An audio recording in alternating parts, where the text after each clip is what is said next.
Lot number 2 is a story called The Paradise Tree, and I wrote it myself, and I hope you enjoy it. But I hope that you enjoy it even more than the story, the object that is attached to it. It is a jaw-droppingly imaginative and beautiful piece by the American artist Clara Woods. We are so thrilled to have it and so grateful to Clara for her imagination. The Paradise Tree. Once upon a time, a young man from a distant kingdom arrived at the great bazaar of Samarkand. His name was Karim, and he was descended from a long line of carpet weavers. From the earliest days of childhood, the children of his family were encouraged to imagine fabulous new patterns, which, with time, they would be able to weave into the carpets they conjured in their workshop at the foot of the great mountains. With each day that passed, Karim had been ever more enthused at starting work as a weaver. But when his studies were finished, his father had called Karim to attend him. "Are you ready to start your career as a weaver?" he had asked, "and to weave carpets as your ancestors have done?" Straightening his back with pride, the youth had nodded. "Yes, father, I am ready." "Well, before you can start, you must go on a journey and search for something that has no value, but which is valued more than anything else known to man."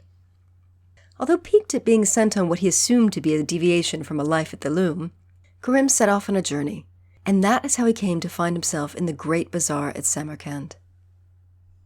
With no money to his name, the young man set about doing odd jobs to earn enough to buy a kebab at one of the low stalls at the edge of the market.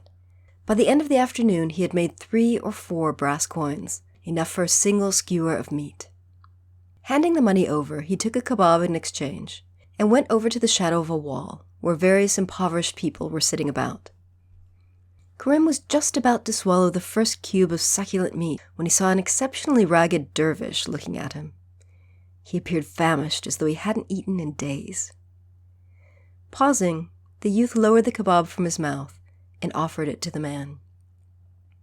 Giving thanks, the wizened old dervish took the kebab and devoured it.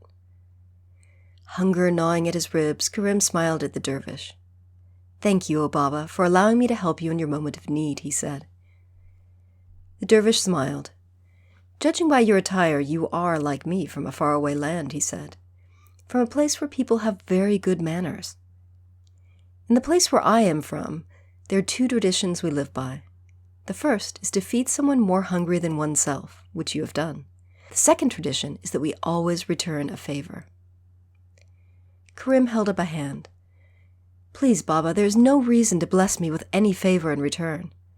After all, your need is clearly greater than mine." The wizened old dervish held out a palm to silence the young man. Then, his hands shaking with age, he fumbled with something tied around his neck. A moment later, he had removed what looked in the lengthening shadows like an amulet, the size and shape of an almond. "This is for you," the dervish said. "What is it?" "An object of destiny." "A talisman?" The dervish shook his head. "It's a seed," he said. Karim gave thanks and then asked what he was supposed to do with it. "Plant it," answered the ancient. "Plant it where?" "On the top of a mountain." Not wishing to appear ungrateful, Karim might have asked why he would need to plant the seed, or indeed what species of flora it came from. But his father had always told him to be a man of action rather than of questions. So next morning he left Samarkand, the seed in his pocket, his gaze on the mountains at the horizon. Days of climbing and nights of freezing passed. Then, after much hardship, Karim reached the apex of the highest mountain. The ground was frozen and all covered in snow, and he was far too high for any vegetation to grow. But, doing as instructed to do, he managed to clear the snow and the ice from a little space and plant the seed. Karim was about to turn on his heel and make his way back down the mountain when he sensed what seemed like the tremoring of an earthquake. Terrified, he fell to the ground and clung onto a snow-covered rock. To his astonishment, the mountain was shaking as a result of the seed growing. As the youth watched, the tiny object let out a bright red shoot, replete with leaves and berries, and it shot straight up into the cobalt blue sky. 5 minutes later, an immense tree was standing in the exact same spot where he had planted the dervish's seed. The trunk was mottled and gray, as though weathered and worn by the elements for centuries, and the boughs reached out in all directions. Frozen to the bone, Karim wondered what to do. Just then he spotted footholds carved into the side of the tree in a crude kind of ladder. Not giving it any further thought, he strode up to the tree and began to climb. He climbed and he climbed, and he climbed and he climbed. Rather than getting colder as he ascended, Karim realized it was getting warmer. But that wasn't what intrigued him. You see, the higher he climbed, the more riotously his mind raced, as if it was being fed with nutrients of some magical and amazing variety. All of a sudden, he could think up answers to every problem that had ever bewildered him. Without trying, his mind was spewing out poetry and music, and he felt his entire body tingling as it had never tingled before. Delighted and confused, Karim whispered thanks to the dervish, and then thanked his own parents for bringing him up to be well-mannered. After all, his good manners had led directly to the experience. Then, just as he was about to peer down through the branches to the plains far below, he heard a voice. "Follow me," it said. Squinting, Karim put his hand to his face. "I can't see you. Who is there?" "No one is there. Or rather here," said the voice. "It is I who is speaking." "I? Who?" "I am the tree." "Since when could trees speak?" asked Karim. The tree let out a gruff chuckle. "I am the paradise tree, so of course I can speak," it replied. The youth took a deep breath. Before he could exhale, he had been cocooned in twigs and was being carried along to the very top of the tree. As if in a dream, he had no fear or sense of trepidation. Instead, he marveled at the experience. And as he marveled, he set eyes on what looked like a plain wooden door, framed against one of the boughs. Before he knew it, the door had opened, and he had been ferried inside by the tree itself. Inside was not a room, as he had expected, but a kingdom. A vast, magical, quixotic, and illuminating kingdom. As Karim's mind raced, he heard a voice, the voice of the tree. "This is paradise," it said with slow perfection. "Has my time on the earth come to an end?" Karim asked.